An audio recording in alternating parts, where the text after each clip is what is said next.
On February 15, 2025, the collapse of an artisanal gold mining site in the village of Bilalikoto in the Keneba district left at least 48 people dead, including 34 women and several others injured. The tragedy occurred 2 weeks after another collapse at an artisanal mine in Danga in the Kangaba district, which also caused numerous casualties, most of them women. Following this event, the Malian government announced at the end of the Council of Ministers meeting on March 5th the strengthening of certain measures to prevent what is described as human and environmental tragedies.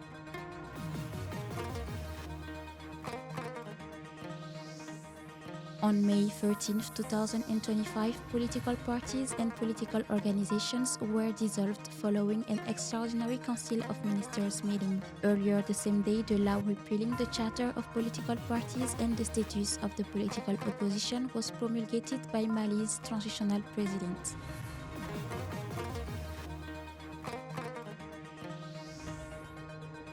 The year 2025 in Mali was officially declared the Year of Culture by the transitional authorities. The 2025 Artistic and Cultural Biennale of Timbuktu, held under the theme Culture, a Pillar for Building the New Mali, closed on December 28th after 10 days of competitions between the country's regions.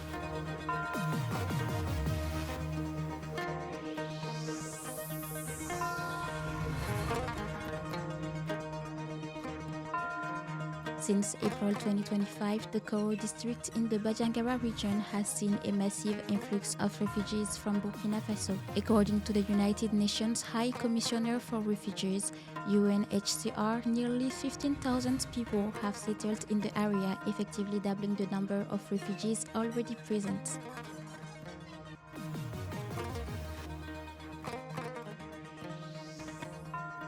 After more than 4 years of suspension by the Confederation of African Football (CAF) for failing to meet international standards, the state of Kat-Ou in Ouagadougou was officially reopened on August 4, 2025, following renovation work and its reapproval.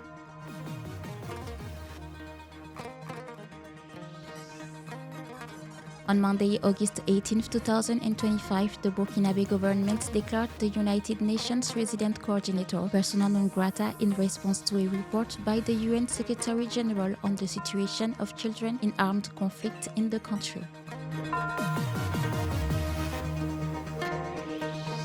At the end of January 2025, Niger's Ministry of Foreign Affairs formally demanded through a verbal note the closure of the offices of the International Committee of the Red Cross (ICRC) and the immediate departure of its expatriate staff.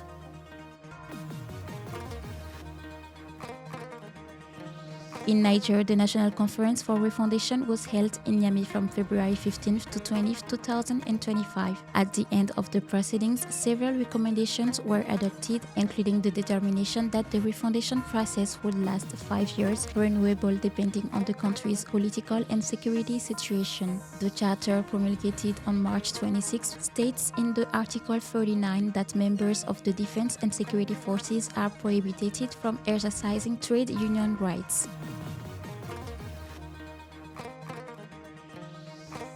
On November 5th, the Nigerian Association for the Fight Against Corruption (ANLC), the national chapter of Transparency International, denounced what is described as arbitrary arrests and judicial harassment targeting media professionals in Niger.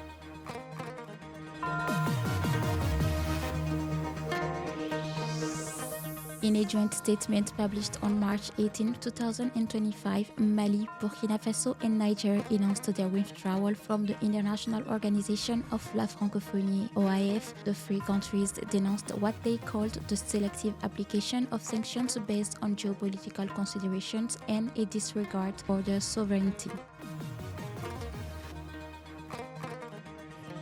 On September 22nd, Burkina Faso, Mali and Niger announced their withdrawal from the International Criminal Court (ICC) with immediate effect, describing it as a neo-colonial instrument of repression in the hands of imperialism.